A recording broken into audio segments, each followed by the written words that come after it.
Ladies and gentlemen, girls and boys of all ages, I'm Sheena Marie Silicano, a first-year student of Philippine Normal University, Mindanao. Disclaimer: this video does not promote or encourage any illegal activities. All contents provided by this video are meant for educational purpose only. The issue that I have come to share and talk about with you today is about People Power Revolution, or also known as EDSA Revolution. The EDSA Revolution was primarily considered a non-violent mass demonstration in the Philippines. The 4 days of peaceful action by millions of Filipinos in Metro Manila led the downfall of the authoritarian regime of President Ferdinand E. Marcos and the installation of Corazon Aquino as President of the Philippines. The EDSA Revolution was and remains extraordinary. It remains a historically significant moment of struggle for freedom of the Filipino people. This is a moment of truth. Filipinos are fed up with the corruption and greed of an authoritarian leader. But what exactly the reason why EDSA Revolution came about?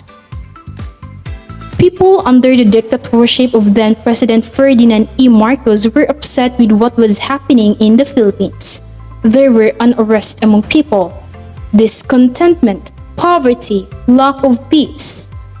Are these really the main reason of overthrowing a strong government under a strong leader? There might be some greater reasons for this.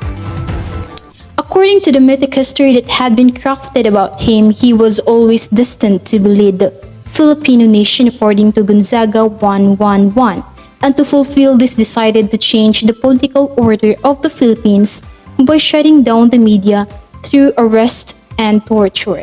He additionally was able to ratify a new constitution.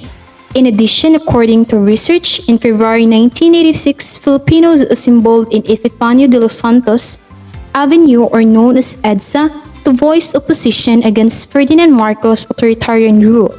Marcos declared martial law in September 21, 1972, which signaled the end of democratic politics in the Philippines. The EDSA People Power Revolution ended Marcos' 21 years on the power in the restoration of democracy in the Philippines.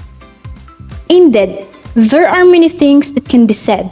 However, this study will give only some significant insights and gaps in research of the said issue.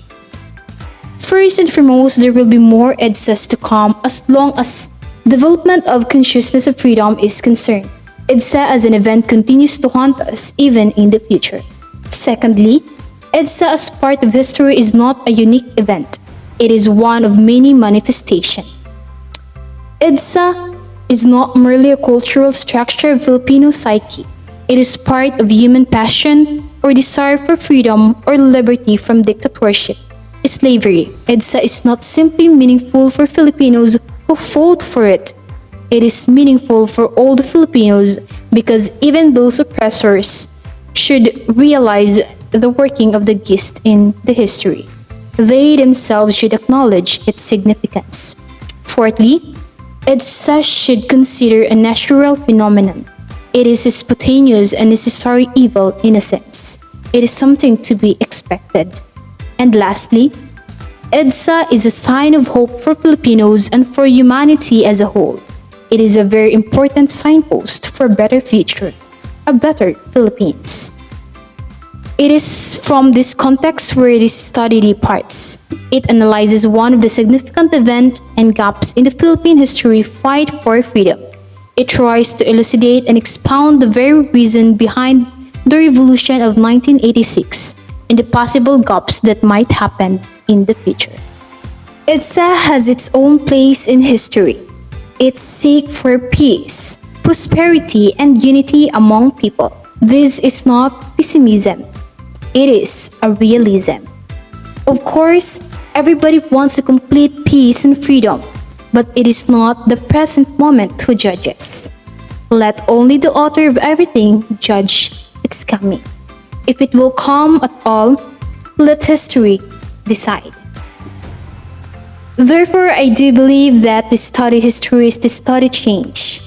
Studying history helps the lives of Filipino to understand and grapple with complex questions and dilemmas by examining how the past has shaped and continues to shape.